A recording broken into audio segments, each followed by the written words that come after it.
దేశంలో అన్ని చేంజ్ అయ్యాయి. మీ నగలు కూడా చేంజ్ చేయండి. మీ పాత నగకు గ్రాముకి 150 రూపాయలు ఎక్స్ట్రా పొంది కొత్త నగలు తీసుకోండి. అదే తక్కువ తరుగుకు మీ లలితలో మాత్రమే.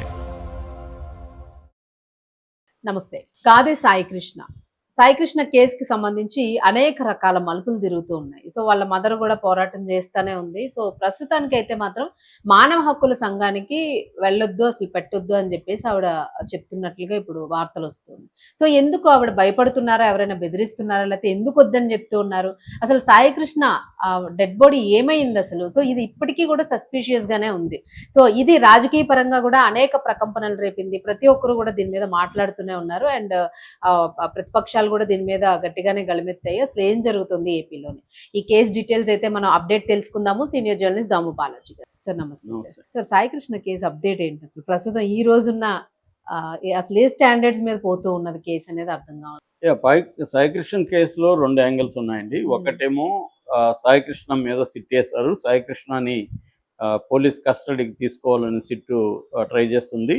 కానీ సాయికృష్ణ పోలీస్ కస్టడీకి తీసుకుంటే నా ప్రాణాలకు ప్రమాదం ఉంది, నన్ను చంపేసే అవకాశం ఉంది అని చెప్పి ఆయన మ్యాజిస్ట్రేట్తో చెప్పాడు. మ్యాజిస్ట్రేట్ రిటర్న్గా ఇవ్వమంటే రిటర్న్గా ఇచ్చాడు. దాంతో మ్యాజిస్ట్రేట్ ఏం చెప్పారంటే, మీరు రాజమండ్రి జైల్లోనే ఆయన విచారించండి, పోలీస్ స్టేషన్కి తీసుకురావద్దండి అని చెప్పారు. దాంతో సిట్ హైకోర్టులో పిటిషన్ వేసింది.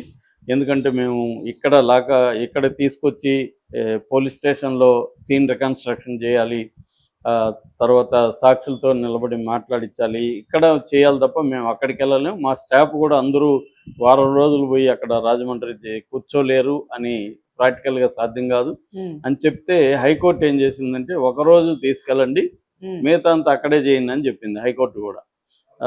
దాంతో ఇప్పుడు వెళ్ళి సుప్రీంకోర్టుకి వెళ్ళారు. అంటే ఇదంతా కూడా క్లియర్గా మనకి డ్రాగ్ ఆన్ టాక్టిక్స్ అంటారండి. మామూలుగా గవర్నమెంట్స్ చేసే పని ఏంటంటే, ప్రజల్లో ఏదైనా ఒక వ్యతిరేకత, ఒక అంశం వస్తే దాన్ని ఎలా డ్రాగ్ ఆన్ చేయాలి అంటే దాని మీద ఒక కమిటీ వేస్తే చాలండి.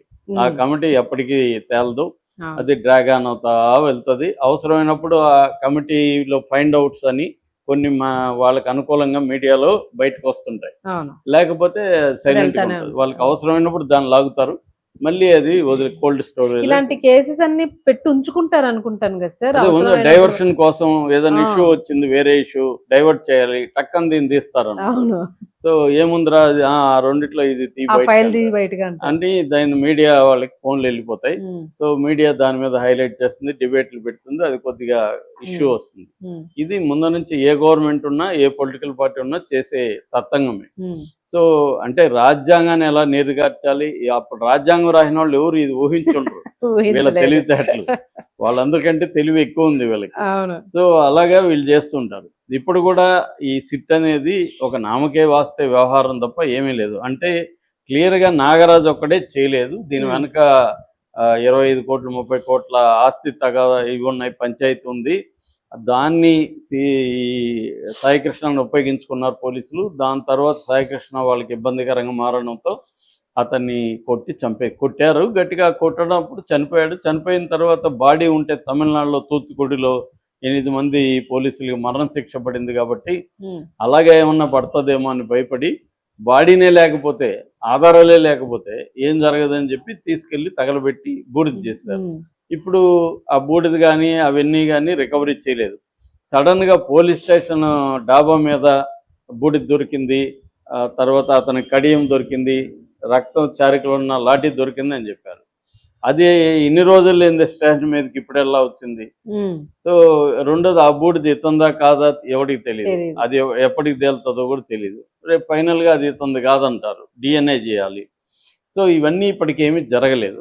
సో ఇది ఒక పార్ట్. రెండో పార్టు, అసలు ఈ ఇష్యూ అంతా బయటకు రావడానికి ప్రధాన వ్యక్తి ఎవరంటే సాయికృష్ణ తల్లి విజయలక్ష్మి.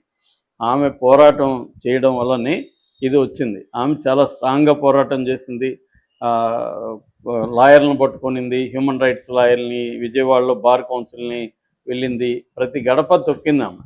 దాంతో చివరికి ఇట్లా లాయర్లు పోయి హెబియస్ కార్పస్ పిటిషన్ వేశారు. హైకోర్టు ఈ కృష్ణలంక పోలీసులకి, నాగరాజుకి నోటీసులు ఇచ్చి అతన్ని 29 లోపల సబ్మిట్ చేయండి కోర్టుకి అని చెప్పింది. తర్వాత అంబటి రాంబాబు దగ్గరికి వెళ్ళింది. అంబటి రాంబాబు విషయం తీసుకొని దాన్ని హైలైట్ చేశాడు. అలాగే ఆమె కన్సిస్టెంట్ పోరాటం వల్లనే ఇది హైలైట్ అయింది. చివరికి ఇది పెద్దదైపోవడంతో చంద్రబాబు దీన్ని డీల్ చేయడానికి ఆమెను పిలిపించాడు. ఆమె అబ్బాయి వాళ్ళ మేనమామ నాగేశ్వర వీళ్ళిద్దరిని పిలిపించి మాట్లాడాడు. బయటికి రాగానే ఆమె వాయిస్లో తేడా వచ్చేసింది క్లియర్గా. ఆమె మీడియా నాకు న్యాయం చేస్తానన్నారు అని చెప్పేసింది. దాంతో ఈ లోపల ముందుగా దాని మీద ఇంటర్నల్ విచారణ వేశారు, దాని తర్వాత సిట్ వేశారు, దాని తర్వాత మినిస్టీరియల్ ఎంక్వైరీ కూడా వేశారు. అంటే ఆర్డీఓతో కూడా ఎంక్వైరీ చేశారు. ఆర్డీఓ ఎంక్వైరీ కూడా జరుగుతుంది. అయితే ఈమె తర్వాత నీరుగారు చేసే విధంగా బిహేవ్ చేయడం మొదలుపెట్టింది. అంటే ఏదో సెటిల్మెంట్ జరిగిందని వైసీపీ వాళ్ళు ఆరోపిస్తున్నారు. లేకపోతే మొన్నటి వరకు పోరాడిన వ్యక్తి ఆమె కనీసం నా బూడిదన్నా ఇవ్వండి నా కొడుకుది అని అడుగుతున్న వ్యక్తి సడన్గా కోర్టులో జ్యుడిషియల్ విచారణ అవసరం లేదు, న్యాయ విచారణ అవసరం లేదు అని ఆమె ప్రకటించడం అనేది ఇప్పుడు షాక్కి గురైంది.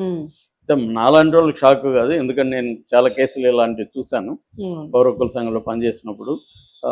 ఇప్పుడు వాళ్ళ పిన్ని దుర్గా ఆమె అడ్వకేటు, ఆమె ఏమంటుందంటే విజయలక్ష్మి ఎందుకనో ఆమె మీద ఎవరు ఒత్తిడి చేస్తున్నారో నాకు తెలియదు అని చెప్తుంది మీడియాతో. ఎవరు ఒత్తిడి చేస్తారు? వైసీపీ వాళ్ళు చేయరు కదా, ప్రభుత్వమే చేస్తుంది. ఇంకెవరు చేస్తారు? పోలీసులో ప్రభుత్వమే చేయాలి కదా. సో మరి ఆమె అడ్వకేటు వాళ్ళ పిన్ని ఆమెకు తెలీదా అంటే ఆమెకు కూడా ఏదో భయం ఉంది. ఓపెన్గా పలానా వాళ్ళు ఒత్తిడి చేస్తున్నారు కాబట్టి మా అక్క మారిపోయిందని ఆమె చెప్పలేకపోతుంది. ఆమె ఏం చెప్తుందంటే మా అక్క కాంప్రమైజ్ అయినా నేనవను, నేను కొట్లాడతానని చెప్తుంది. నాకైతే అది కూడా నమ్మకం లేదు. ఎందుకంటే ఆమెను మేనేజ్ చేసిన వాళ్ళు ఈమెను చేయలేరా? ఖచ్చితంగా చేస్తారు. కాబట్టి ఇది ఫైనల్గా ఈ కేసు ఎక్కడికి జరగదండి. ఇలాంటివి వందలు చూశాను మేము. ఏంటంటే బాధితుల్ని ముందు కొనేస్తారండి. కొనేయడం అంటే బాధితులు కూడా ఎలా అవుతారంటే పోయినాడు ప్రాణం వస్తుందా ఇంకా, సో మనం ఉండేవాళ్ళు ఎలా బతకాలో చూసుకోవాలి కదా అని బోధిస్తారు వాళ్ళకి. చుండూరు కేసులో అదే జరిగింది. చుండూరు కేసులో మా ఫ్రెండ్ చంద్రశేఖర్ అడ్వకేట్గా ఉండేవాడు. ఆయన దళితుల మీద చాలా కోపం వచ్చేది ఆయనకి, బాధితుల మీద. ఎందుకంటే వాళ్ళు టీవీలు రకరకాలు తీసుకున్నారు చంపిన వాళ్ళ మీద. అప్పటికి 16 ఏళ్ళు అయిపోయింది. 16 ఏళ్ల తర్వాత ఇది ట్రయల్. సో 16 ఏళ్లలో జనరేషన్ మారిపోతుంది, హ్యూమన్ ఎమోషన్స్ పోతాయి. ఎప్పుడు పోయారు, మనం ఉండాలి కదా ఇప్పుడు అని చెప్పి వాళ్ళ దగ్గర డబ్బులు తీసుకొని సాక్ష్యం చెప్పడానికి ఒకటి రాలేదు. ఒకే ఒక అతన్ని వస్తే ఆయన్ని రూమ్ లో పట్టుకొని రాత్రంతా వీళ్ళ అసిస్టెంట్తో హోటల్లో పెట్టి కాపులో పెట్టి తెల్లారితో నువ్వు తీసుకురావయ్యా ఇన్ని కోర్టుకని, ఈయన రాత్రంతా మళ్ళీ పోయి ప్రిపేర్ అవ్వాలి కదా కోర్టుకి అని చెప్పి వస్తే మార్నింగ్ కోర్టులో వాళ్ళ అసిస్టెంట్ ఒకడే వచ్చాడు. ఏమంటే అతను వెళ్ళిపోయాడు సార్ అని చెప్పాడు.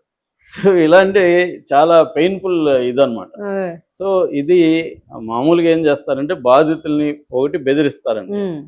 బెదిరింపులకి లొంగకపోతే వాళ్ళని ఎవరిని పట్టుకోవాలో అంటే వాళ్ళు ఎవరు చెప్తే వింటారు వాళ్ళని పట్టుకుంటారు. ముందు వాడిని కరప్ట్ చేస్తారు, వాడి దగ్గర చెప్పి వీళ్ళకి కూడా డబ్బులు ఇప్పించేస్తారు. డబ్బులు తీసుకున్నాక ఇంక వీళ్ళకి మోరల్ రైట్ ఉండదు కదా, ఫైట్ చేయలేరు. సో జనరల్గా జరిగేది అది. మరి ఈ విషయంలో ఏం జరిగిందో మనకు తెలియదు, కానీ ఏదేమైనా ఆమె కాంప్రమైజ్ అయిందంటేనే సంథింగ్ హ్యాపెండ్ అనేది అందరికీ ఉన్న ఐడియా. సో ఇప్పుడు మొన్నటి వరకు పోరాడిన తల్లి ఇప్పుడు నాకేం అవసరం లేదు, దీని మీద న్యాయ విచారణ అవసరం లేదంటే అర్థమేంటి? కానీ కోర్టులు మామూలుగా అయితే వాళ్ళ మీద డిపెండ్ అయ్యి చేయకూడదు ఇలాంటి కేసులు. ఎందుకంటే ఇది వాళ్ళ ఇష్యూ కాదు, ఇది పబ్లిక్ ఇష్యూ.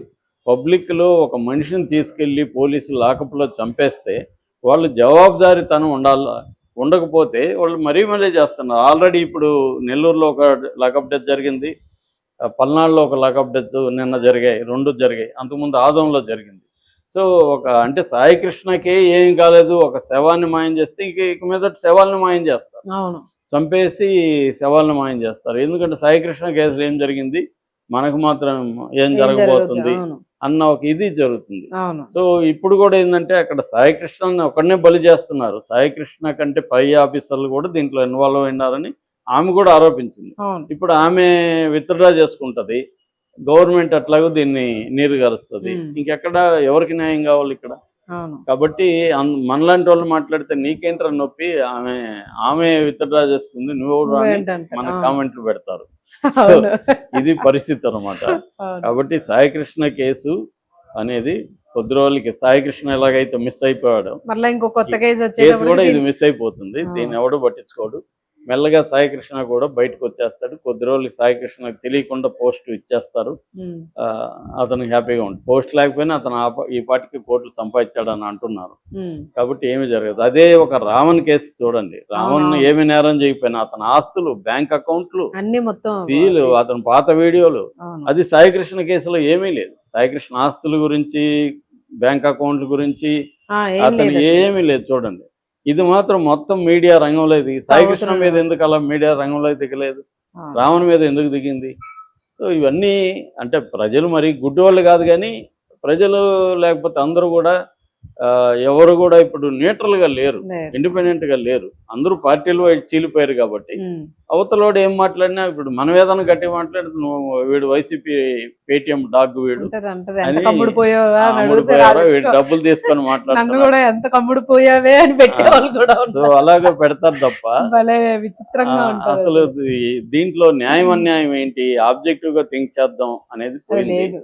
కాబట్టి ఇవి ఇంకా పెరుగుతాయి. నాకు తెలిసి లాకప్ డెత్లు పెరుగుతాయి. ఈ సాయికృష్ణ కేసు ఏమీ జరగదు, ఇంకా పెరుగుతాయి.